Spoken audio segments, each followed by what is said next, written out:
The Kena Upanishad seeks to teach us of the Brahman through the starting points of the human experience, of the mind, the life, the speech, and the senses. It speaks of a mind which is mind of our mind, which is the true mind because of which our mind can operate as a reflection, as a secondary phenomenal expression. And that true mind of our mind is the Brahman consciousness. And yet, the same Upanishad speaks of it that as other than the known, it is above the unknown, and we know it not, nor can distinguish how to teach of it. And Sri Aurobindo is helping us to understand this apparent contradiction.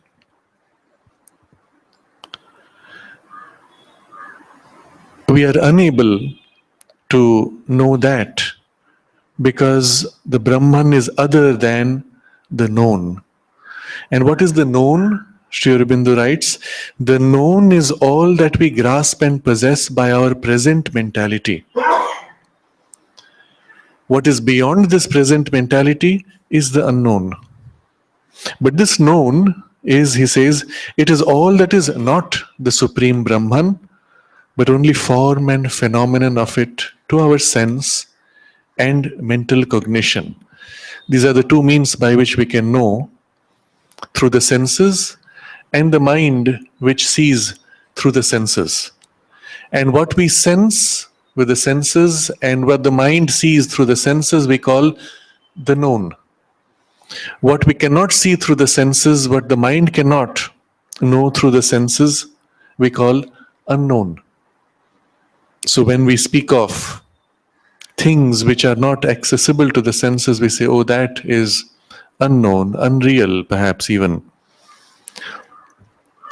But all this really suggests that it is the limitations of the senses and the mind which cause the limitation of what we know. So Sri Aurobindo writes, the unknown is that which is beyond the known, and though unknown is not unknowable, if we can enlarge our faculties or attain to others that we do not yet possess. So the unknown is currently unknown, but if we can extend our faculties or find new faculties of knowing, then that can be known. It is not unknowable.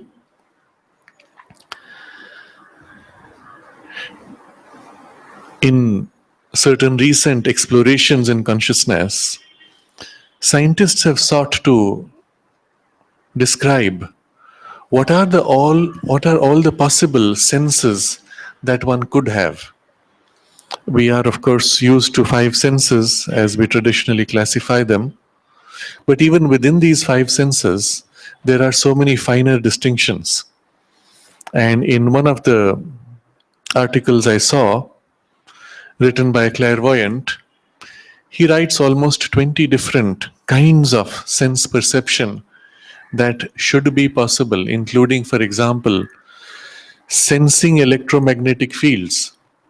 They exist, we interact with them, but we're not able to sense them with our current 5 senses. And if we had a superior sense, we should have been able to sense. That could classify as a separate sense. And so on. Of course, when we actually interact with the electromagnetic fields, it may still register to us in one of these 5 forms. We may visually experience it or tangibly experience it and so on. But all of this suggests that our current faculties of sense and mind are still very rudimentary, crude. And as those expand, we can know the unknowable. But our goal here is to know the unknowable, the highest, the Brahman. So the next paragraph now deals with this in detail. The last portion we had read was somewhat philosophical. It moves now through that philosophical distinction to its practical implication. Sri Aurobindo writes, yet the Upanishad next proceeds to maintain and explain its first description, that you should know the Brahman as mind of the mind, sense of the sense, and so on. Its first description, explain its first description, and to enjoin on us the knowledge of the Brahman which it so describes. After saying that you cannot know it because it is other than the known, then it says now you must get on with knowing it as mind of the mind. So this contradiction is not at once reconciled. It is only in the second chapter that the difficulty is solved. We read that briefly last time. And only in the fourth chapter, only in the fourth, that the means of knowledge are indicated. How exactly are we to know? What is this higher power of faculty, cognition, by which we can know, and how are we to develop it? That comes in the fourth chapter. And all of this Sri Aurobindo will be commenting in subsequent chapters that follow. But he explains now why this contradiction appears to us. The contradiction arises from the nature of our knowledge itself, which is a relation between the consciousness that seeks and the consciousness that is sought. Where that relation disappears, knowledge is replaced by sheer identity. So now we are coming into a domain which is a domain of vocabulary. We can blur a whole range of different experiences into one word. But then we get into a lot of difficulty when we try to communicate. If we now begin to separate what seems to us a single word or a single experience and look deeply, we may find that there are two very distinct experiences, and we need to use a vocabulary to separate the two. So first, in the domain of our known, the nature of knowledge, he says, is a relation between the consciousness that seeks and the consciousness that is sought. Now here's a definition of knowledge. Ask yourself, how would you define knowledge? What is the nature, character of this experience that we say knowledge, or the statement that I know something? It all boils down to the relationship between two things: a consciousness that wants to know and the thing which we want to know. When the two enter in relation, we have what we will call the experience of knowledge. When that relation is distant, we say we do not know, or we don't know enough, or we know partially. When that relation comes close and is more complete, then we say we know more and more. But there is always a sense of separation, something which wants to know and the thing which it wants to know. The act of knowing, the act of relating and entering in closeness is knowing. But he says there is a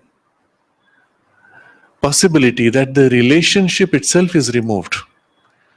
And then the consciousness that wants to know and the thing which is known are identified.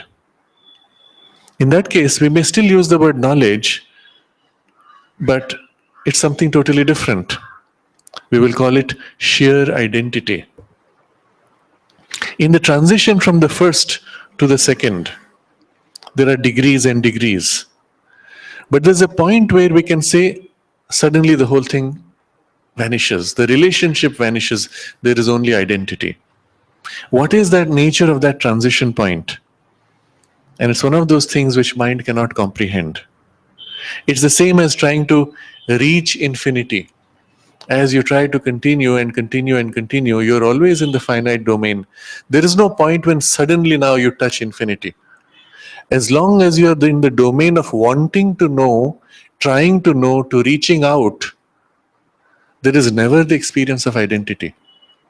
You have as if to break out, to transcend, and then the experience of identity is a completely different order, a different classification, a different experience altogether. So can we at all call it knowledge? And then Sri Aurobindo writes, in what we call existence, the highest knowledge can be no more than the highest relation between that which seeks and that which is sought. So we can say lesser knowledge, greater knowledge, but the relationship is just more and more complete. And if we speak of a highest knowledge, it would be the highest relationship, but it would still be a relationship. But what is the nature of that highest relationship? And something very important comes. And it, this highest relation, and it consists in a modified identity through which we may pass beyond knowledge to the absolute identity. Now here's a very important point.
Such an experience we will not call the absolute identity, because in the absolute identity there is no separation, there is no relation as such possible, there is only oneness. And that is that highest station that we have referred to, which we can never get to as long as we are seeking knowledge. And yet there is a highest relationship in the seeking of knowledge, where one comes as if close enough to that, though not that, never that. But in that there is a modified identity. And this modified identity, through which we may pass beyond knowledge to the absolute identity. That is the link point from which our questing can slip through to something which is fundamentally different. So we speak of our experience of knowledge, which somehow never seems to be able to get to that pure identity. But in the highest relation of our knowledge, there is a station where there is a modified identity which can be like a gateway to that pure identity. So this point is extremely important. This modified identity can be a link point as if between these two domains. So absolute identity, present knowledge, and the peak of present knowledge is a kind of modified identity through which we may pass beyond knowledge to the absolute identity. So we are making a distinction between knowledge and absolute identity. And this distinction, Sri Aurobindo says, this metaphysical distinction is of importance because it prevents us from mistaking any relation in knowledge for the absolute and fundamental awareness of the absolute, which is beyond all possible description and beyond all formulated experience. So this distinction we have made between our knowledge and absolute identity is important because it prevents us from making a serious error. And the error would be to stop short somewhere, to stop at something which may be overwhelming, which may be wonderful, which may be extraordinarily divine and felt as if complete and the highest, but would not be the highest possible, because we may still find ourselves bound by our experience and miss that which is beyond all possible description and beyond all formulated experience. As long as we have an experience to which we can give form, to which we can give expression, even to ourselves, maybe I don't have words, I don't have a language or vocabulary, and yet I'm able to express it. I'm still in the domain of the knowledge and not the domain of the absolute identity. And so this distinction is useful, he says. It prevents us from mistaking any relation in knowledge for the absolute, and from becoming so bound by our experience as to lose or miss the fundamental awareness of the absolute, which is beyond. So we may say that this is now it, and we stop. But this distinction prevents us from making that error, and we will always say there is an absolute greater, and we will therefore continue and not stop short, not get bound in any experience, however great. And the absolute, which is beyond all possible description and behind all formulated experience. While it is behind formulated experience, it is still from that station behind supporting formulated experience. And therefore we may even speak of a highest experience, which is like a modified identity with that. And so all of this makes possible a kind of a link point. Similarly, he says, beyond all possible description, and yet it is possible to have an articulation of something which is not a reductionist description, and yet which conveys a feel, an aspect of that experience. And these are the things which are worthwhile in human experience. This is the reason why the highest art is that which is able to catch some glimpse of eternity, of infinity, of the ideal which otherwise the mind can never touch or reach or realize, of something which is transcendent or even an aspect or a fragment of the absolute. When something of that can be reflected, however reduced, that becomes valuable, that lasts. And it is the same in human experience of anything. In knowledge, the things which have lasting permanence are those things which we value as greater knowledge. One could, for example, spend a lifetime in exploring all the different ways in which you can arrange sticks and stones to make constructions of houses. We would never find that worthwhile.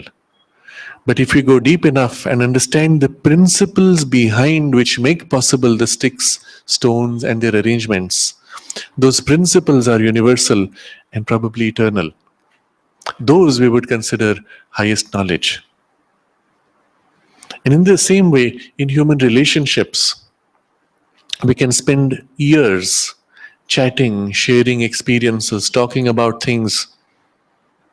And there could be a few moments in which there is something expressed where time seems to stop.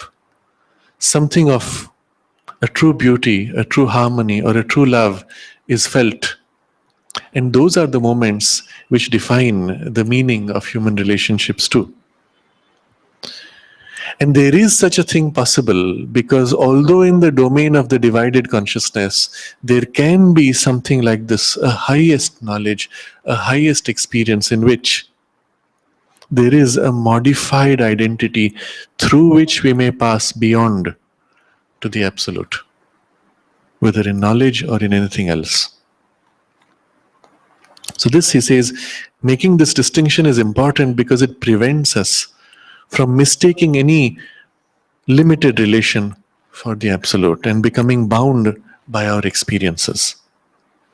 But if that be the case, it does not change the value of that highest relation, even if it is a limitation. So he says, but it does not render the highest relation in our knowledge, the modified identity in experience, worthless or otiose. He uses two words, worthless or otiose. It's not worthless. It has something important. But if you look up the meaning of worthless and otiose, worthless, okay, it has no value, but otiose has the sense of leisure, whiling away one's time, which has no result or outcome. And he has used both words. They're very close in sense. And yet the distinction is important enough that he bothers to have used these two words. And it's this, when you say worthless, it has no worth in itself, but otiose is a leisure wandering, which has no outcome, no result. So these are two aspects of valuing. Something may be worth as an experience, but it has no result. Or there can be a wandering, which as an experience seems to be a wandering, and yet it could have a great and powerful outcome. In the domain of the finite, as you approach the infinite, or in the domain of the relative, as you approach the absolute, you can go on and on and on and still call it a wandering. And say, because it is a wandering and it is never the absolute, it is all wasted. And that's why it might appear otiose. But he says it is not otiose. It is not worthless. He makes also two other distinctions. The highest relation in our knowledge, the modified identity in experience. So in the knowledge, there is a relationship between knower and that which we seek to know. In the experience, there is an identity, though a modified identity. So, having made these distinctions, we move on. On the contrary, it is that we must aim at as the consummation of our existence. And if we are limited by it, we have not the true possession of it. On the contrary, it is that we must aim at as the consummation of our existence in the world. For if we possess it without being limited by it, and if we are limited by it, we have not the true possession of it, then in and through it we shall, even while in this body, remain in touch with the Absolute. And this is the value of this station, of this experience. He says, we must aim at it as the consummation of our existence in the world. That is, all of our existence in the world is finally fulfilled when we reach to this modified identity. Because when we have it, even while in this body, we can remain in touch with the Absolute. That's the link point through which we have what we may call the domain of knowledge, the known, but we have access to the domain of the identity, the domain which is currently for us unknown. For if we possess it without being limited by it, then in and through it we shall, even while in this body, remain in touch with the Absolute. In it and through it. So there's a sense of entering that consciousness, living in it, but then through it there's access to something more, something greater. Although this may be limited, it gives you access to something greater which is not so limited.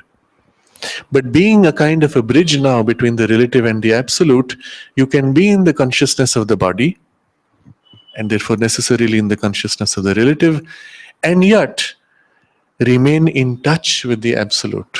Not entirely lost in the Absolute, but in touch that you feel and experience the touch of the Absolute and its support and its influence and its guidance and its inspiration, and all of that can fill your mind and heart and body and life. So there is a link point here. But the link point is not completely usable for this purpose as long as we possess it in limitation. Or in the possession, we are limited by it and bound somehow by its limitation. So this is the phrase he's using. If we possess it without being limited by it. And how do we know we are not limited by it? He says, if we are limited by it, we have not true possession of it. So this use of the word possession involves the idea that you have mastery over it, but you are not bound to it. When you possess an object, if the object is glued to you, can you say you have in possession of it? You want to get free of it, but you cannot. You are as attached to it as it is attached to you. You do not have true freedom of relationship. If you are in the act of possession of it, bound inside it and to its limitation, then again, you do not have true possession of it.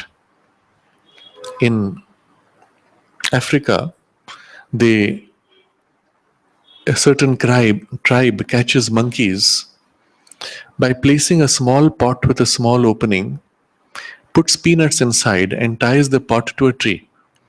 The monkey smells the peanut, puts his hand inside, grabs the peanuts. The moment it has grabbed it, the fist becomes large and it cannot pull it out through the hole. And it keeps trying to pull and pull and pull. It cannot, but it won't let go. And that's when the trapper comes and catches the monkey. It's very symbolic, very powerful image for many things in human consciousness. If we can digress a little bit, it teaches you how, unless you let go, you are trapped. The most powerful lesson, of course. But on the other hand, it shows how the monkey says, I have it, but do I truly have it? I'm now trapped in it, in the process. A person steps into quicksand and says, I have the quicksand. But no, your life is bound by the quicksand. You are dependent and bound to its limitation. So the very important idea Sri Aurobindo puts here, we do not have true possession of it if we are limited by it. So if we possess without being limited by it, then in and through it we shall, even while in this body, remain in touch with the Absolute. In other words, it means some part of us, although living in that consciousness, some part of us as if transcends. And therefore we can say we are not limited by it. So the nature of this experience, when seen from below, is a kind of modified identity that we glimpse from below, though not yet touching the absolute in the domain of the relative, an identification, modified, limited, whatever.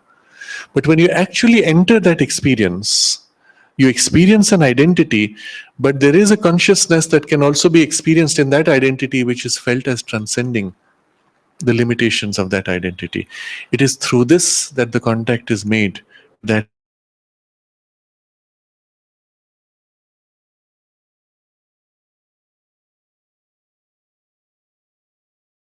being limited by it, then in and through it we shall, even while in this body, remain in touch with the absolute.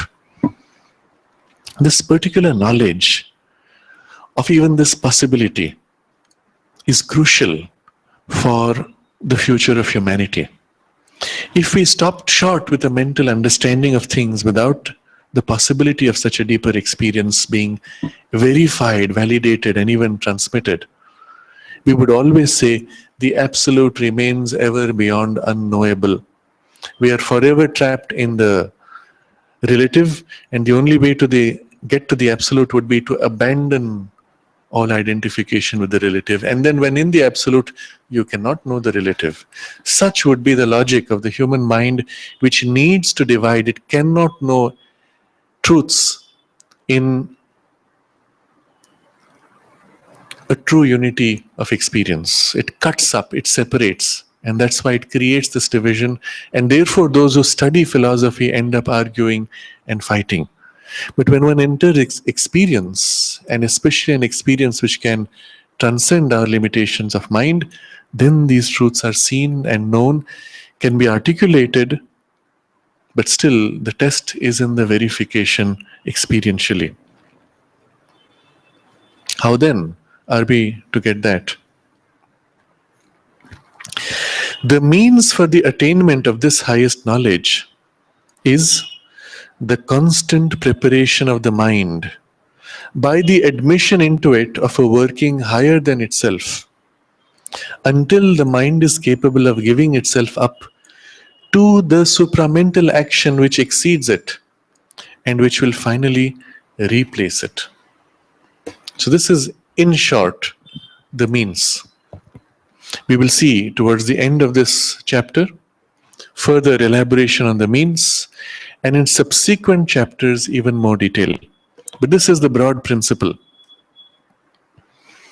We need to get to this highest knowledge, the highest relation possible between the knower and that which we seek to know. And the means for that is the constant preparation of the mind. You have to prepare your mind to be able to enter that highest knowledge. Otherwise, you cannot gain it. The mind as it functions is only capable of a very low kind of knowledge. And so we have to change our mind itself, our cognitive faculty.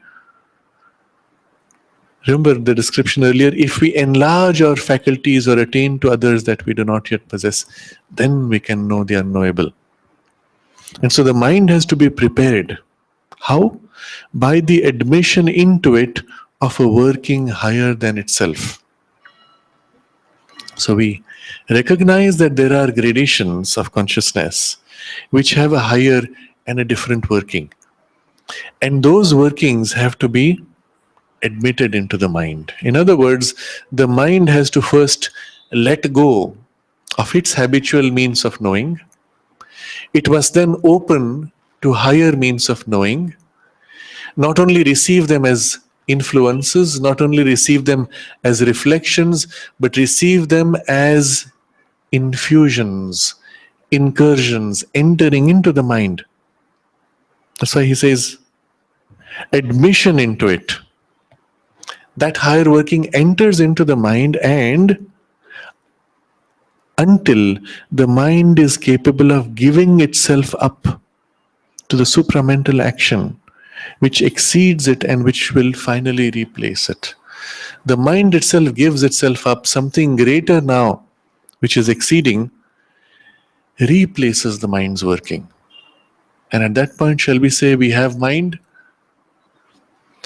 It's a question of vocabulary. We may say higher mind, we may say a transformed mind, we may say any term, but it would be our power of cognition. To that extent, we may call it mind. But something higher has now replaced it and works in a completely different way. The relationship between the mind's working and its working, the higher consciousness working, is described in another two paragraphs.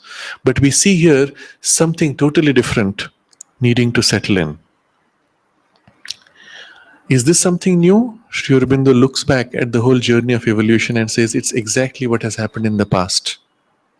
In fact, mind also has to follow the law of natural progression, which has governed our evolution in this world, from matter into life and life into mind. For just as life consciousness is beyond the imprisoned material being and unattainable by it through its own instruments, just as mind consciousness is beyond the first inconscient movements of life, so too this supramental consciousness is beyond the divided and dividing nature of mind and unattainable by it through its own instruments. So we see the same pattern. In so-called dead matter, by its own means, matter could not experience and attain to life. In the early formations of life, and we distinguish these from the later formations where mind is obvious, in those early formations, we do not find the capacity for the mind consciousness in its own terms. And in the human mind, therefore, and he describes the characteristic of it, the divided and dividing nature of mind. That supramental consciousness is unattainable by it through its own instruments. So here comes the crux of our problem. Our mind is divided and is dividing. The supramental consciousness is essentially oneness, indivisible, and knows in oneness, in wholes, in completeness. And therefore, something which is fundamentally divided and dividing in its capacity of knowing cannot grasp something which is indivisible, cannot understand a knowledge which is held in oneness.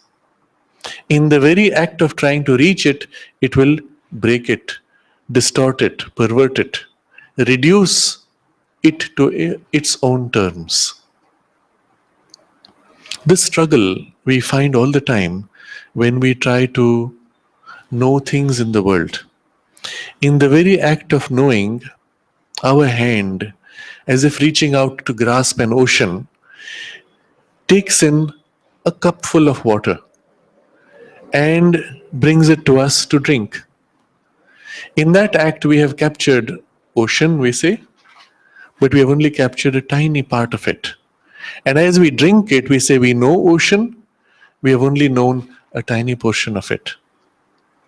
But the same analogy extended, you take a ship and you scan with sonar the depths of the ocean, and you say, now we know, we have mapped out the ocean.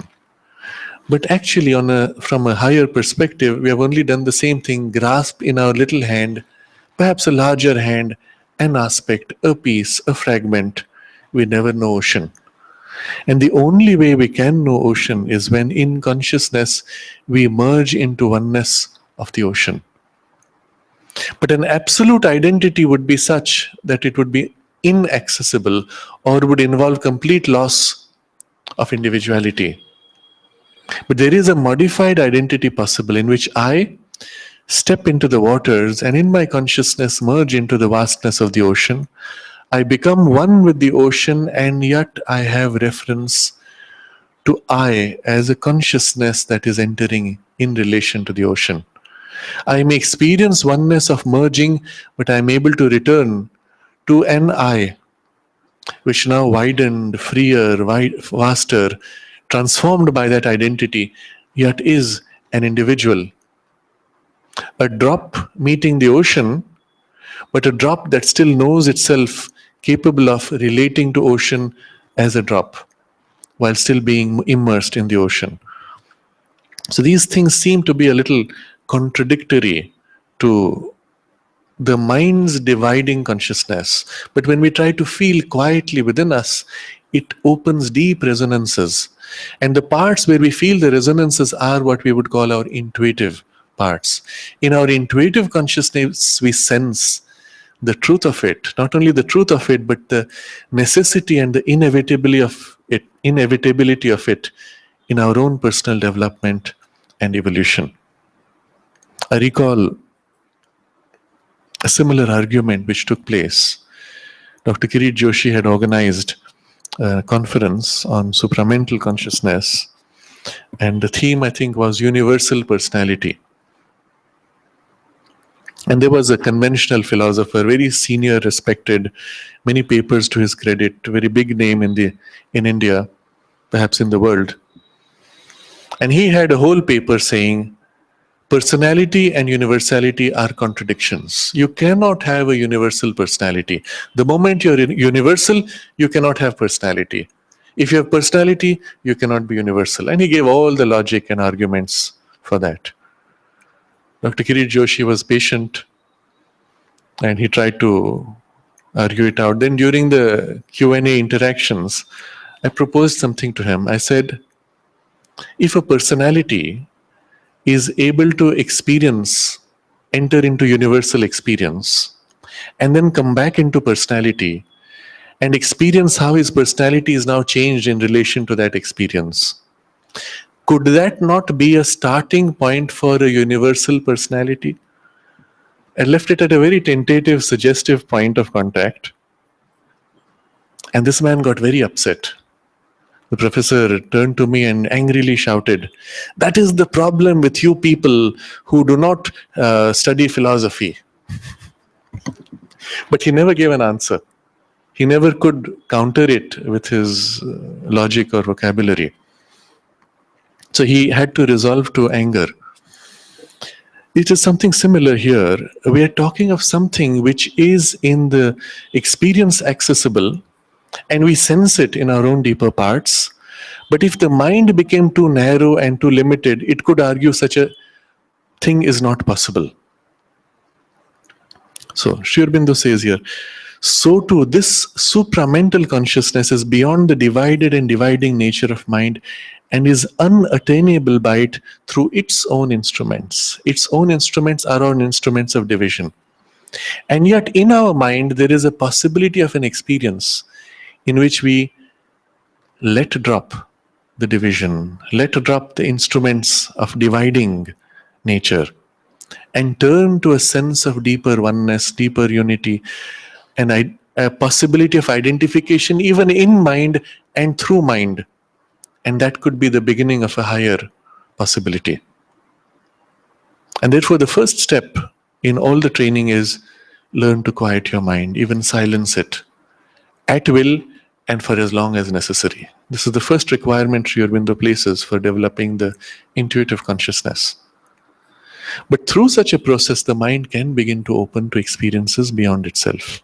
This is the reason why, even you will recall in our discussion in the Isha Upanishad, the vocabulary used for knowledge and ignorance is vidya and avidya. Avidya is the consciousness of division, vidya is consciousness of unity. And mind is capable of both.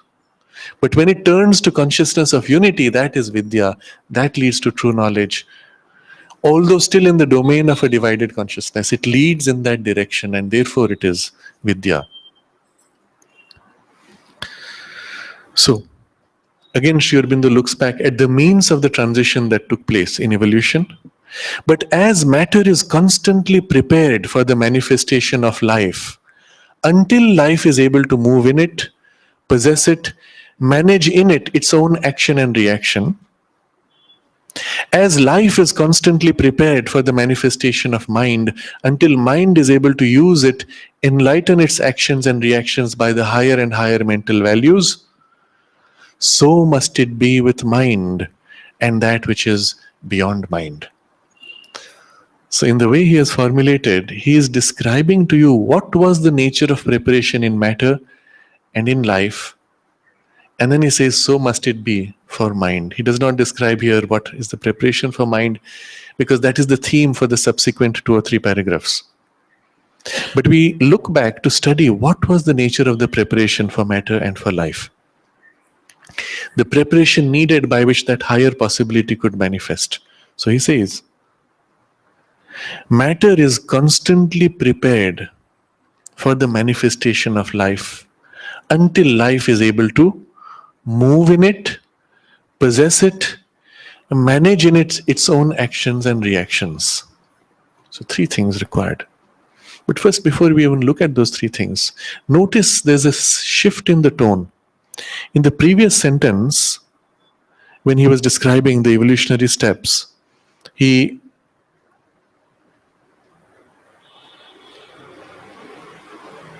okay. So we notice here the whole tense used is the present tense. He says, matter is constantly prepared for the manifestation of life.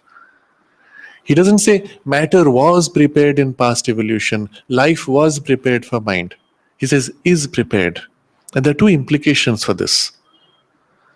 The first implication is that what happened then a million years ago has not stopped. It is still happening now. Perhaps on other planets, even on the earth, it is still happening. In what we call dead matter, there is still the struggle of life trying to enter in it and prepare the conditions for its manifestation.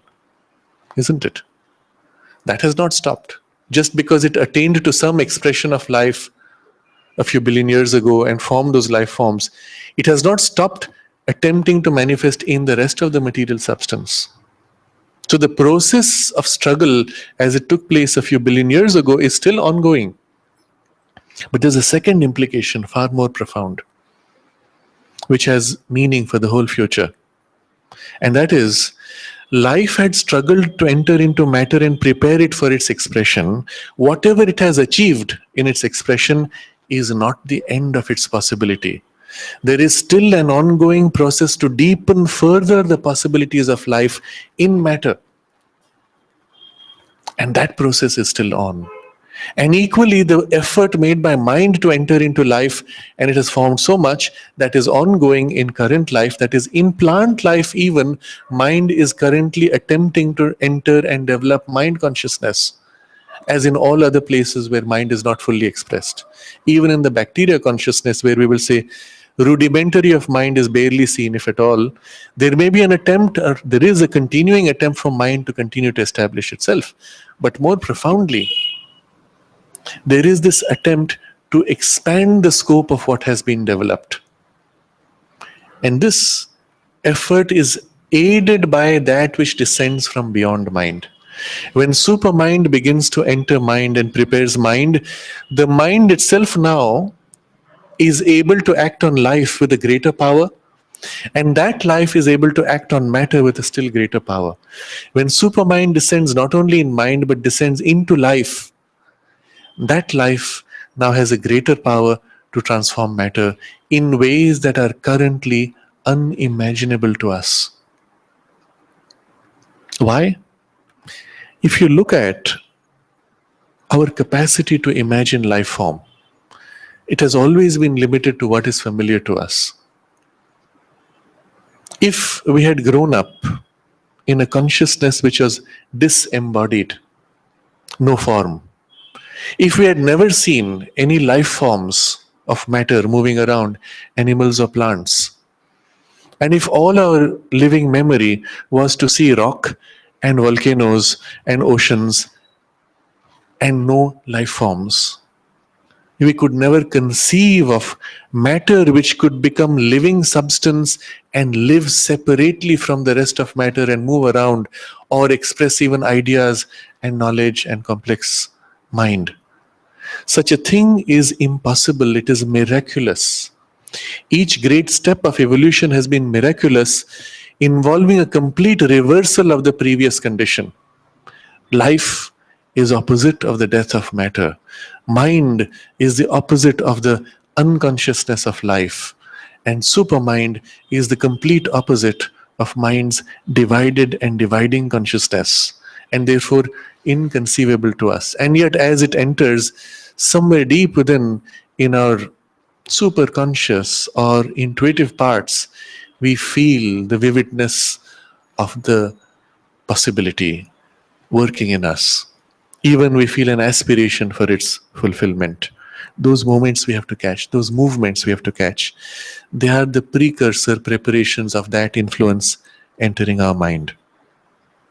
So he says, life, matter is being constantly prepared for the manifestation of life until life is able to move in it, possess it, manage in it its own actions and reactions. So the life tendency is movement.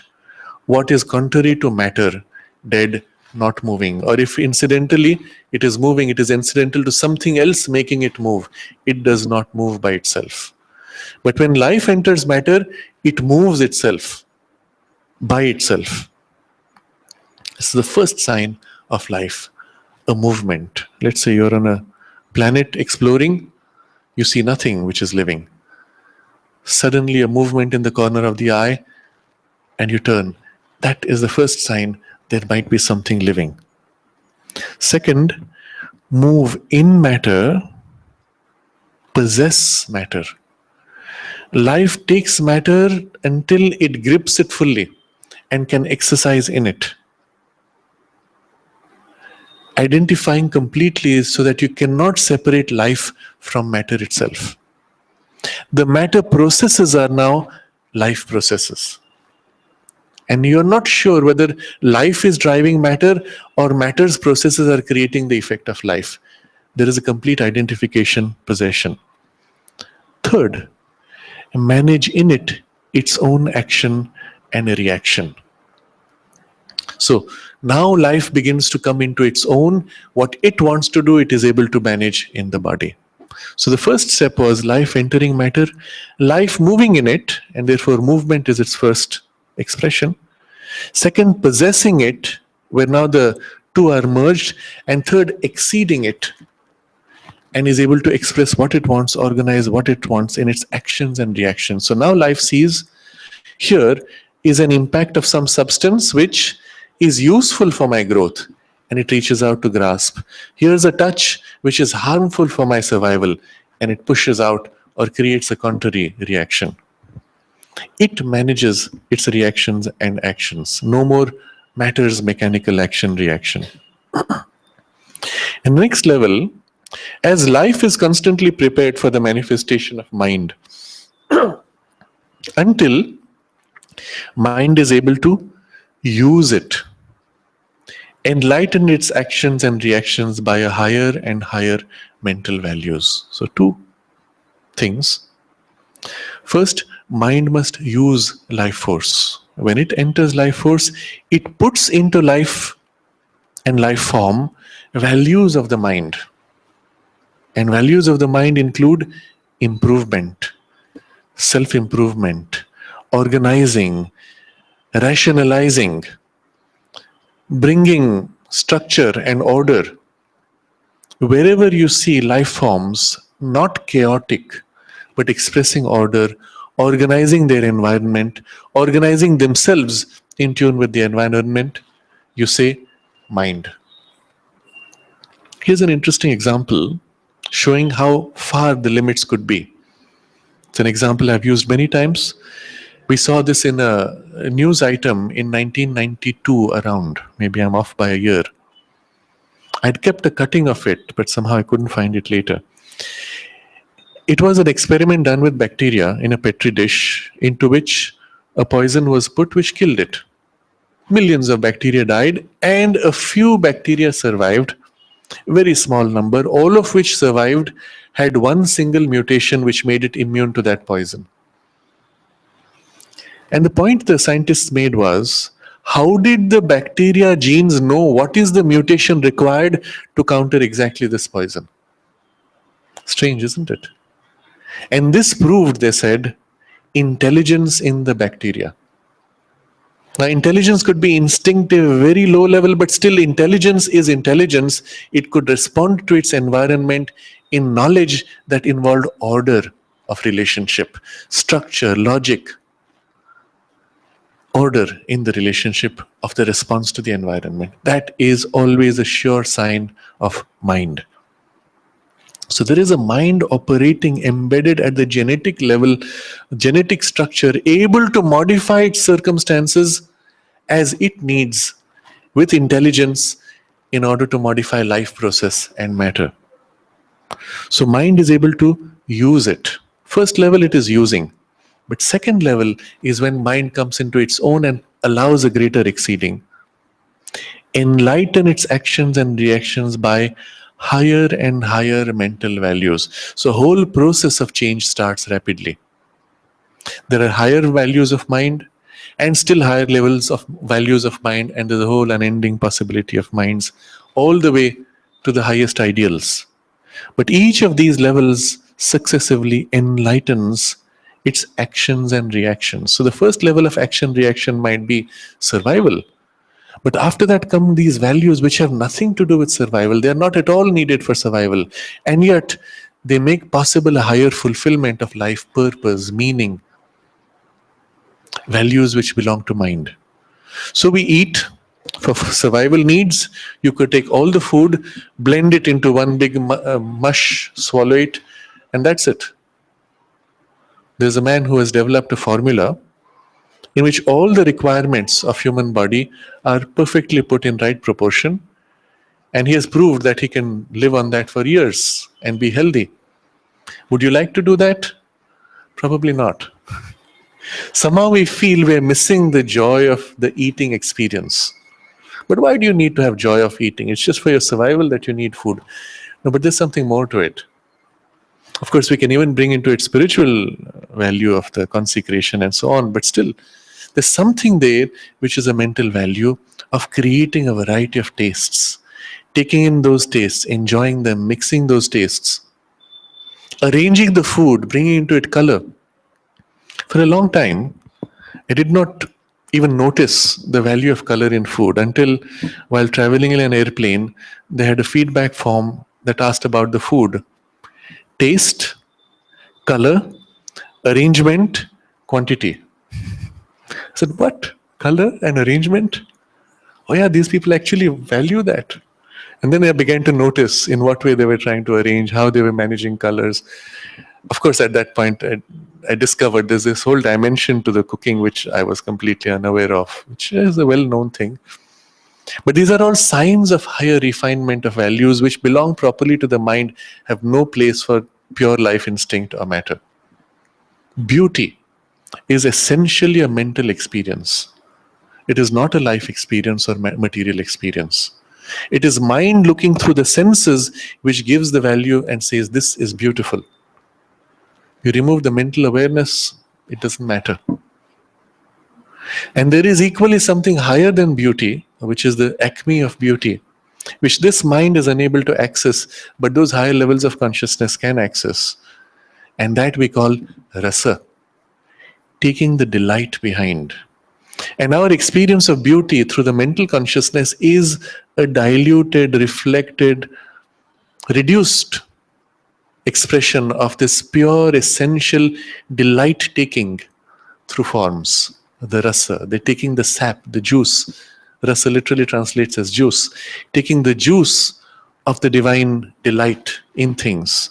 That would be the higher spiritual appreciation. The truth behind beauty which makes the mind's experience of beauty possible, and which would be natural to the higher ranges of consciousness, intuitive, beyond, all the way to the supermind. And so all these values in the mind, they grow and higher and higher. So this wording is very suggestive. Mind is able to use it. Second, enlighten its actions and reactions by higher and higher mental values. Now the actions and reactions are properly belonging to life energy, life instinct. Every time you get upset, every time you have a reaction, positive or negative, you are happy in reaction, it belongs to life instinct. But into that happiness now you express gratitude, you express thanks, that belongs to mind. Life would simply say, this works, it's useful for me, I maintain relationship as long as it helps me. Mind feels gratitude and then expresses it, and so on. So you see, in the life operations, you do not need much for survival. It's all there. Mind takes it beyond survival to things which belong to the ideal. So must it be with mind and that which is beyond mind. So, what is it that is needed from the beyond mind? What is it needs to do in mind as it enters? This is the discussion which follows in the next 3 paragraphs.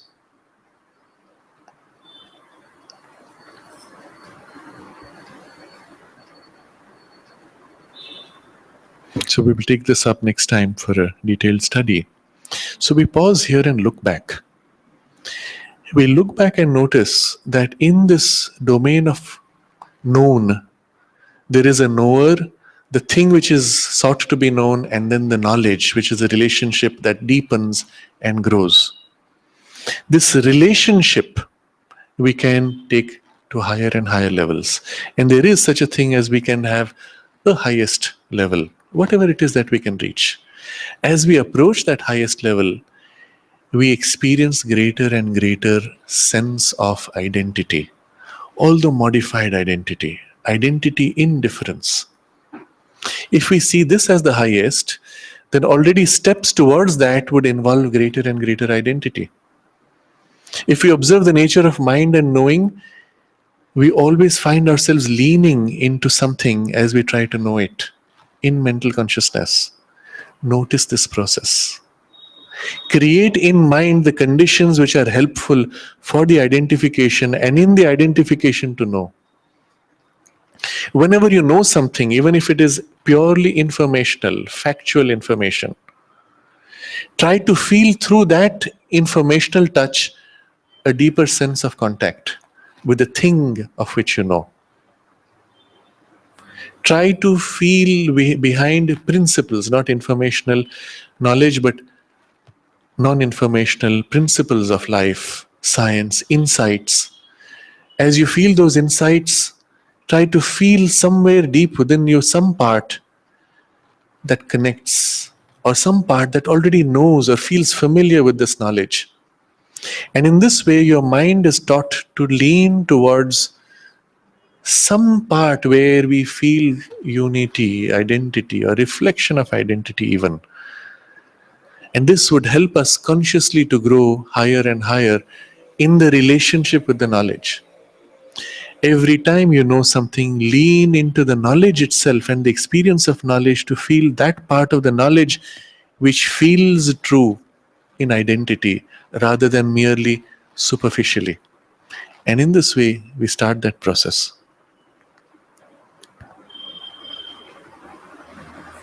There is a constant preparation of the mind by the admission into it of a working higher than itself. Until the mind is capable of giving itself up. When the preparation is complete, mind gives itself up for the supramental action which exceeds it and which will finally replace it. Whatever that time it takes, we start the preparation. That mind can give itself to something greater, a higher working.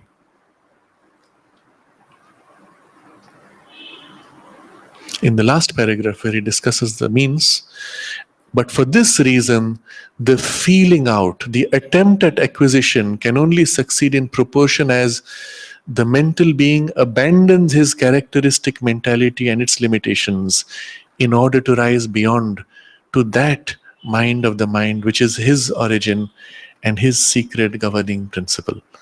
And this would be the culmination.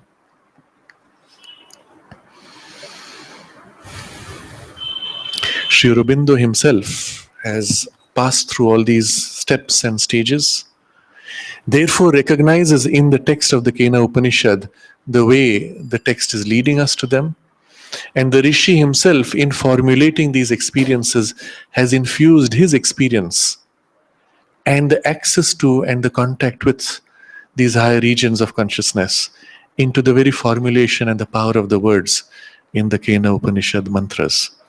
And all of this we dwell upon in our mind study, but also seek to open to the power behind which will give us the experience more and more directly.